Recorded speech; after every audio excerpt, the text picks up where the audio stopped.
IT Conversations was the second podcast ever produced back in 2003. Now, while the subject matter may not sound too sexy to you, it quickly became wildly popular. Joining us now for our special 5-part series is the man behind that podcast, Doug Kaye. Good morning, Doug, and thanks for hanging out with us this morning. So you started this podcast 2 decades ago. Why did you feel there was such a need for this in the IT industry? Well, I was working on a book. I was writing a book, and I was recording the interviews for that book. And then I realized that those recordings were probably more valuable than the book. So I was posting the audio online for people to read. And then Dave Weiner, who invented RSS, which is the technology behind syndicating podcasts, he came out with the ability to add audio files to his subscriptions. And so I immediately converted my audio files into subscriptions so that people could subscribe to the interviews that we were doing.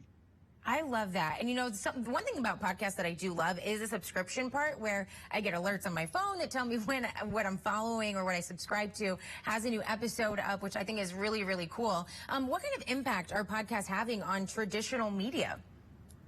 Well, I think, as you know, almost everybody in traditional media now has their own podcast, and that wasn't always the case, of course. And so it's taken, 18 years or so for this evolution to take place. But now I think podcasting has finally gone mainstream. And did you expect that for this industry, or when you first started? In the very beginning, no. I mean, we were just looking for a way to solve a problem, which was to distribute these audio recordings. But it was fairly clear a bit later on, when some public radio people started to do podcasts, we said, okay, this is going to catch on. It's going to get pretty big.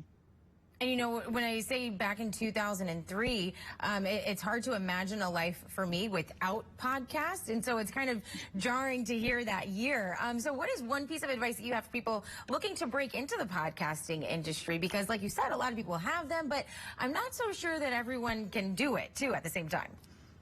Yeah, I think what makes a podcast work is if you have something that you're particularly excited about, enthusiastic about, and knowledgeable about.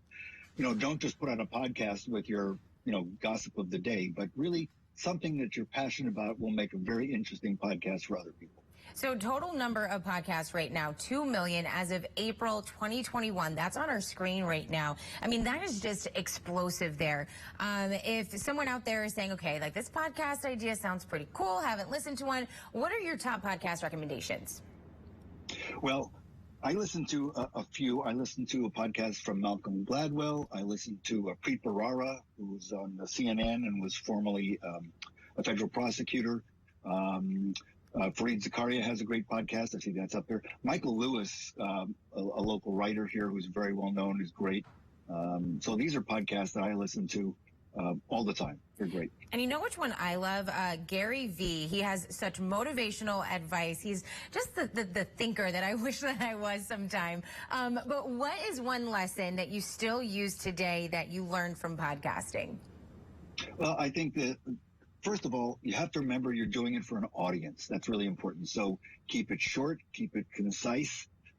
People are going to be primarily listening. It used to be people would listen while they were commuting or in the gym. Now people don't commute or go to the gym quite as much, but still, honor the time of your audience. Yeah, definitely. And I'm one person that sometimes doesn't like the sound of my own voice. So if you're like me, I don't know, podcasting is quite your thing. Doug Kaye, founder of IT Conversations. Thank you so much for joining us today. Thank you. Great pleasure to be here. You're right, though, Alex. Gary V is the master. Yes. No doubt about that. And Malcolm Gladwell, he suggested 12 rules of life. You want to listen to that one episode. Perfect. All right.